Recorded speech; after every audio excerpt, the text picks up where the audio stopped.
안녕하세요. 허승용 회계사입니다. 법인 전환을 고민하시는 분들과 상담하다 보면 빠지지 않고 나오는 질문이 하나 있습니다. 바로 영어권 평가 꼭 해야 하나요? 라는 질문인데요. 이미 복잡한 법인 절차만으로도 상당히 부담스러운데 별도의 수수료를 들여가며 영어권 평가까지 해야 하는지 고민이 된다고 하시는 분들이 많습니다. 또 영어권 평가를 하면 절세가 된다던데 그게 정말 맞는 말인가요? 하고 의문을 가지고 계시는 분들도 계시고요. 그래서 오늘은 법인 전환 시 영어권 평가가 정말 절세 효과가 있는지, 있다면 구체적으로 어느 정도나 절세가 가능한지, 그리고 영어권 평가를 하지 않았을 때 어떤 문제가 생길 수 있는지까지 실제 사례와 함께 자세히 설명드리려고 합니다. 특히 요즘 이슈가 되고 있는 유튜버에 대한 영어권 평가 관련된 내용도 함께 소개해드릴 예정이니까 법인 전환을 고민 중이시라면 이번 영상이 큰 도움이 되실 거라 생각됩니다.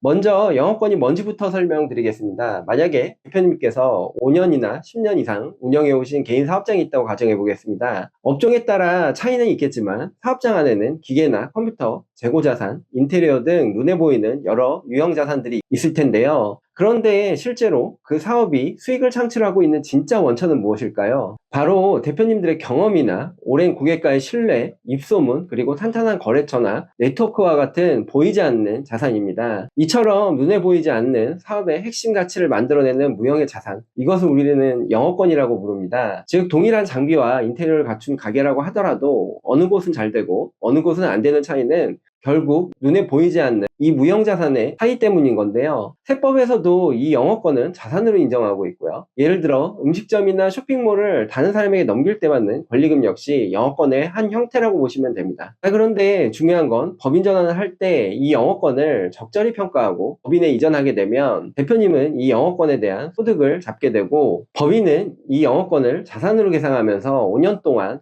감가상각비 처리를 통해 절세 효과를 누릴 수 있습니다. 즉 영어권을 활용하면 단순히 형식적인 법인 전환이 아니라 법인의 장기적인 세금 전략에도 큰 도움이 될 수 있는 구조를 만들 수 있게 되는데요. 개인 사업자가 법인 전환을 하면서 영어권을 법인에 양도하게 되면 그때 받은 금액은 세법상 기타소득으로 분류가 됩니다. 이 기타 소득은 전액 과세되지 않고 전체 금액의 60%는 비용으로 공제가 되고 나머지 40%만 과세 대상이 됩니다. 예를 들어 영어권이 2억 원으로 평가되었다고 가정해 보겠습니다. 이 중 60%인 1억 2천만 원은 비용으로 인정이 되고 1억 2천만 원을 공제한 나머지 8천만 원만 기타 소득 금액으로 잡히는 구조입니다. 즉 실제로 2억 원이라는 수익이 생겼지만 그중 8천만 원에 대해서만 소득세가 부과되기 때문에 여기서 상당한 절세 효과가 생깁니다. 특히 대표님의 기존 소득이 이미 높은 수준이라면 이 효과는 더욱 커지는데요. 예를 들어 대표님의 사업소득 금액이 1억 5천만 원인 경우 영어권 양도로 인해 발생한 1천만 원 중 일부는 지방소득세 포함 41.8%의 세율이 적용되는데요. 원래 2억 원이 전체 과세되었다면 상당한 세금이 나왔겠지만 8천만 원만 과세 금액에 포함되기 때문에 높은 세율 구간에서의 세금이 대폭 줄어드는 효과가 있게 됩니다. 건강보험료 측면에서도 마찬가지입니다. 기타 소득은 건강보험료 부과 기준이 되는 소득에 포함되지만 여기서도 60%에 해당하는 필요경비는 건강보험료 산정 기준에서 제외됩니다. 즉 2억 원 중 실제로 건강보험료가 부과되는 금액은 8천만 원 뿐이고 시장가입자 기준으로 여기에 8%를 곱한 약 640만 원 정도만 건강보험료로 부과됩니다. 1억 2천만 원에 해당되는 필요경비 부분은 건강보험료 계산에서 완전히 빠지기 때문에 이 또한 추가적인 절세 요인이 됩니다. 이렇게 영어권 양도 시 소득세나 건강보험료도 40% 금액에 대해서만 적용되기 때문에 실제로는 과세 대상 금액이 영어권 전체 금액의 절반도 안 되는 셈이 되고요. 따라서 단순히 수치상으로만 보면 법인 전환 시 영어권 평가를 통해 매우 강력한 세금이나 건강보험료 절감 효과를 누릴 수 있다는 점 꼭 기억해 주시기 바랍니다.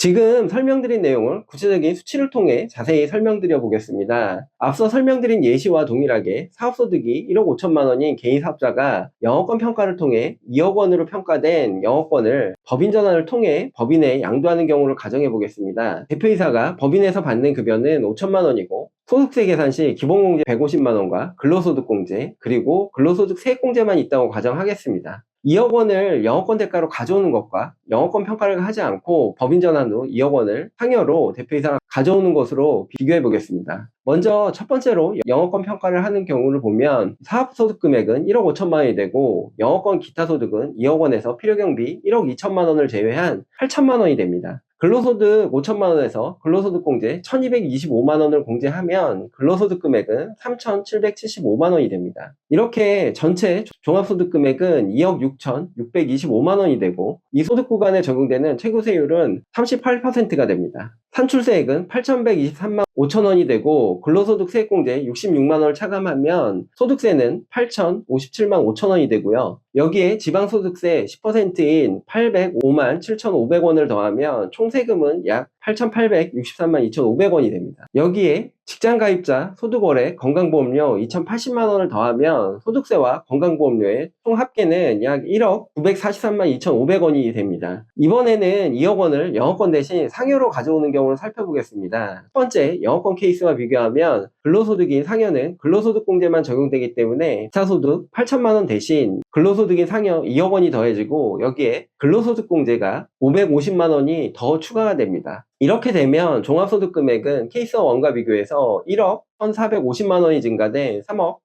8,075만 원이 되는데요. 차이를 분석하면 영업권에 적용되는 필요경비 1억 2천만 원이 없어지고 근로소득공제 550만 원이 늘어났기 때문입니다. 종합소득 금액이 늘어남에 따라 최고세율도 40%가 적용이 되고 소득세 1억 2,616만 원, 지방소득세 1억 2,016만 6천 원, 에 1억 3천만 877만 6천 원이 계산됩니다. 건강보험료도 약 960만 원이 늘어나 3,040만 원이 됩니다. 소득세와 건강보험료의 총 합계는 1억 6,917만 6천 원이 되는데 영업권 평가를 하는 경우와 비교하면 약 5,974만 원이나 늘어나게 됩니다. 사업소득도 크고 영업권 평가액도 크다 보니 영업권 평가에 따른 절세 효과도 크게 나타나는데요. 만약 영업권이 각각 1억 원과 1억 5천만 원을 평가되는 경우는 절세 효과가 어떻게 달라질까요? 영업권이 1억 원일 경우에는 지금 표에서 보시는 것처럼 절세 효과는 약 2,892만 원, 그리고 영업권 평가 금액이 1억 5천만 원인 경우 절세 효과는 약 4,414만 원으로 계산됩니다. 사업소득과 급여가 동일한 상황에서는 영업권 평가 금액이 커질수록 영업권 평가에 따른 절세 효과도 크게 나타나게 됩니다. 이렇게 절세 효과가 큰데도 불구하고 많은 분들이 실제 법인 전환 시 영업권 평가를 하지 않는 경우가 많은데요. 이유는 정말 단순합니다. 영업권 평가 절차가 복잡해 보이고 영업권 평가에 따른 감정평가 수수료 등 비용이 많이 들어가기 때문인데요. 하지만 잘 생각해 보시면 단 한 번뿐인 법인 전환 시점에 누릴 수 있는 1,000만 원의 절세 기회를 놓친다? 너무 아깝지 않으신가요? 그런데 이렇게 영업권을 적절히 평가하지 않고 법인에 대가 없이 넘기게 되면 단순히 절세 기회를 놓치는 것에 그치지 않는데요. 나중에 국세청에 이 사실이 적발되면 영업권 기타소득 누락으로 간주돼서 대표자에게 소득세는 물론 가산세까지 추징될 수 있습니다. 특히 영업권 평가액은 보통 수천만 원에서 수억 원에 이르는 고액이기 때문에 나중에 문제가 되면 세금 폭탄을 맞을 수도 있다는 점 꼭 기억해 주시기 바랍니다. 또 영업권 평가와 관련된 최근 이슈가 되는 문제가 하나 있는데요. 바로 유튜버 법인 전환 시 영업권 평가 문제입니다. 최근에는 유튜버의 법인 전환 과정에서 영업권 평가 문제가 많이 언급되고 있는데요. 유튜브 채널은 콘텐츠 중심의 사업이기 때문에